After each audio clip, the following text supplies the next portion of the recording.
Bill and I had a very close friendship. He was on the board of trustees when I became president of Austin College. When I would go visit with Bill, I always had a history lesson on Sherman. I always learned something new because he was really full of history. He was a great role model. When I was growing up, he would work for the federal government for the housing department during the daytime. And he would play trumpet 3 or 4 nights a week in dance bands because he loved doing it. And that income he would make from playing the dance jobs, he would buy and acquire real estate on the side. So he taught me that if you work hard, you'll be rewarded. Music was his outlet. I think it was the way in which he released himself from some of the pressures of the jobs that he had. Bill loved it. It was his passion to understand and know more about music. Very soft-spoken, highly intelligent, highly concerned about things such as the cultural life here in the Texoma region, and was always interested not only in music and its performance, but also in music and its education, particularly for public school students. He was the founding conductor of the Sherman High School Band. Bill Collins became my band director for my junior year and senior year in Sherman High School, and he was immensely great. All of us liked him very, very much. A young fellow and full of enthusiasm and wanting to do things and have us do things that we'd not previously done. He was also an amateur historian. It's all documented very nicely. In 2000, he also put together a history of what he called, in the 1930s, ballrooms of the area in Grayson County. He himself played a number of these kinds of jobs and in these kinds of groups, and so was very well qualified to speak in the first person about the history. A more gracious, knowledgeable treasure trove of information of that era you could not find. I wish everyone would have had the opportunity to meet and speak with Bill Collins. He was very straight to the point, very direct, and full of energy. You could tell he enjoyed life. Very easy to talk to, loved people. He was also president of my high school band boosters.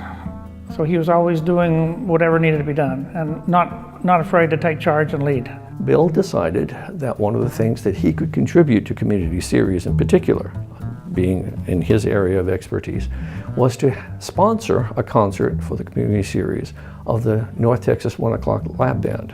They're the only college jazz band to have been nominated for Grammys in the large instrumental area. It has become one of the preeminent ensembles of its kind in the world.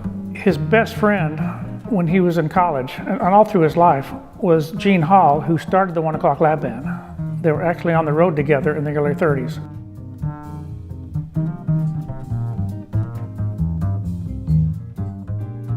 My parents already had an antique museum. It was antique Victorian walnut furniture.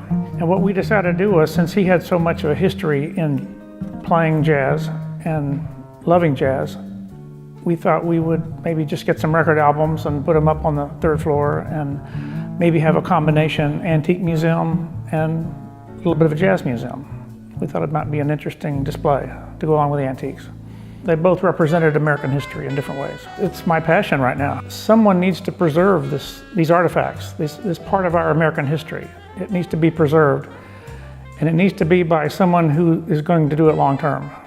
And so our approach is to try to do this long term, pass it down to our kids and to future generations. Because if we don't do that, it's too late. These items could end up in the landfill. There's no escaping the fact music all his life. I think in addition to music, then he added public service, support of Austin College with his wife, and local history. Those just came on top of music. Music never went away. I think his heart was equally divided between music and public service. Public service was what he did to truly impact communities, whether it be Sherman, Fort Worth, or wherever. He loved the music, but he was equally invested in both. He was an amazing human being. I think growing up, it was always hard to live up to him because he could do anything. Didn't matter what it was. He could play trumpet, he could repair a lawnmower, he could repair a piece of furniture. When he was young, he built his first car when he was 12, back in around 1925. Yeah, he could just about do anything. He loved the Community Series because he was a person who loved music, loved culture, loved the arts. He gave to the community series. He supported it financially, and more than that, he supported it by talking about it and promoting it with friends. Probably I respected most about him was he was always helping other people. He and my mom set up scholarships at Austin College, North Texas. They were always there to help out the community and give back. And I think that's the one thing that I took away the most from.